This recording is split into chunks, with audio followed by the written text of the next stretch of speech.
Maharashtra superfast news चॅनलमध्ये आपले सहर्ष स्वागत आहे। खास सत्याची ठार लेखणीची महाराष्ट्रातील ताज्या आणि वेगवान बातम्या पाहण्यासाठी आपल्या हक्काचे चॅनल शेअर करा, लाईक करा आणि सबस्क्राईब करा। धन्यवाद। बोरी शाळेचा नाविन्यपूर्ण उपक्रम, शेतात उतरून विद्यार्थी व शिक्षकांनी घेतला शेती लावण्याचा अनुभव। नाविन्यपूर्ण उपक्रमांतर्गत क्षेत्र भेट देऊन शेताच्या बांधावर जाऊन शेतातील रोपांची लावणी करण्याचा उपक्रम रायगड जिल्हा परिषद शाळा बोरी तालुका पेण या शाळेतील विद्यार्थी व शिक्षकांनी तसेच शाळा व्यवस्थापन समिती अध्यक्ष, उपाध्यक्ष व सर्व सदस्य यांच्यासह सदर उपक्रम यशस्वी करण्यात आला। शेतकरी राजा हा जगाचा पोशिंदा आहे। शेतकरी जागला तर आपण जगू या उद्देशाने प्रेरित होऊन या कृषीप्रधान देशात शालेय विद्यार्थी शेतात उतरून लावणी कशी करतात याचे प्रात्यक्षिक करून सहभाग घेतला। गावातील एका शेतात प्रत्यक्ष विद्यार्थी, शिक्षक, पालक, सामाजिक कार्यकर्ते, शाळा व्यवस्थापन समिती सदस्य, माता, पालक सदस्य उतरून लावणी केली। यावेळी शाळा व्यवस्थापन समिती अध्यक्ष दिलीप पाटील, उपाध्यक्षा सौ प्रिया म्हात्रे, शाळेचे मुख्याध्यापक मनोज थळे सर, आदिनाथ पाटील, पांडुरंग म्हात्रे, उज्ज्वल म्हात्रे व शाळा व्यवस्थापन समिती सदस्य अमोल म्हात्रे, सौ प्रमिला म्हात्रे, देवीदास पाटील, कृष्णा दिवेकर व सौ मनीषा कोठावळे, सौ जोशना म्हात्रे, सौ जोशना पाटील यासह गावातील ग्रामस्थ मंडळ व पालक वर्ग मोठ्या संख्येने उपस्थित होते। यावेळी माहिती देताना बोरी शाळेचे सहशिक्षक आदिनाथ पाटील यांनी सांगितले की आपली वडिलोपार्जित शेती जी आहे ती टिकून ठेवली पाहिजे, तिचे संवर्धन केले पाहिजे, तिचे संरक्षण केले पाहिजे।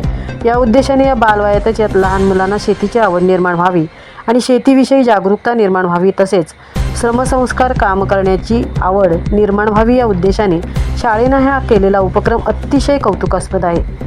यात विद्यार्थी, शिक्षक सहभागी होऊन त्यांनी आनंद घेतला। महाराष्ट्र सुपरफास्टसाठी धनाजी घरत, तृप्ती भोईर, पेण। सरांनी मागाशी महत्त्व सांगितलेलं आहे, परत मी तो मुद्दा घेतलेला आहे। याच्यानंतर मग परत काय होतं, लावणी केल्यानंतर एक 10-12 दिवसांनी परत आपण लावलेला जो भात आहे तो उभा राहतो।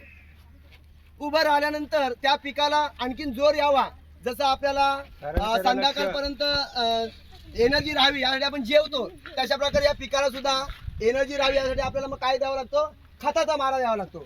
याच्यामध्ये परत 2 प्रकारचे खत आले। सेंद्रिय खत आलं, मग सेंद्रिय खत म्हणजे काय, तर ज्यांचे गुरांचा व्यवसाय आहे, दूध उत्पादन जिथं म्हैसी वगैरे आहेत त्यांचा शेण आहे, पाळापाचोळा आहे, तो एका ठिकाणी कुजवला जातो आणि त्याच्यापासून जी शेणखत तयार करते तो शेणखत या शेतामध्ये टाकून त्या शेणखतावर हा पीक काय केला तो चांगल्या प्रकारे आला जातो। आणि याच्यानंतर मग आपण पीक आल्यानंतर खत मारल्यानंतर मग ते काय येतं, कणसाला येतो। कणसाला आल्यानंतर मग पूर्ण परिपक्व असं कणस झाली की कापणी होते। कापणी झाल्यानंतर मग बांधणी करतो। बांधणी केल्यानंतर मग त्याची आपण काय करतो, शेवटचा टप्पा मळणी। आणि मळणी केल्यानंतर जो साठलेला भात आहे तो मजुरांच्या वतीनं किंवा आपण हंदा म्हणतो त्याला, या हंद्यामध्ये जी माणसं असतात या माणसांच्या मदतीने सहकार्य तो भात आपण आपल्या घरात नेतो।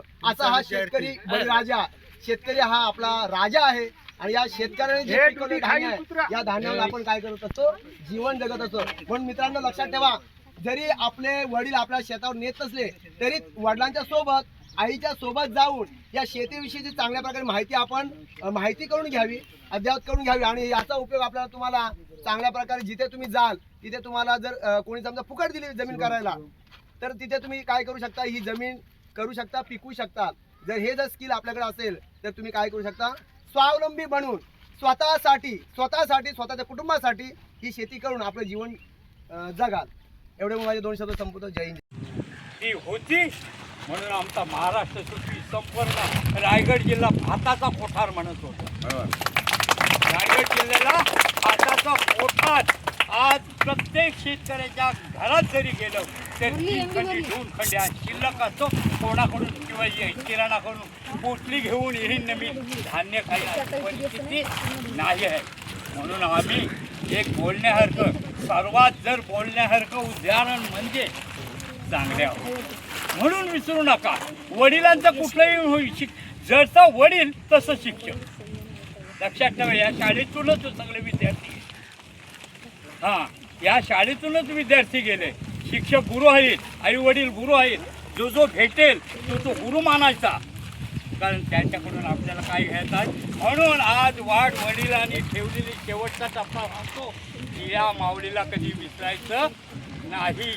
आणि काही जरी झालं तरी आजच्या युगामध्ये शेती हा कृषीप्रधान देश हा कायमच राहील, लक्षात ठेवा. एवढं बोलून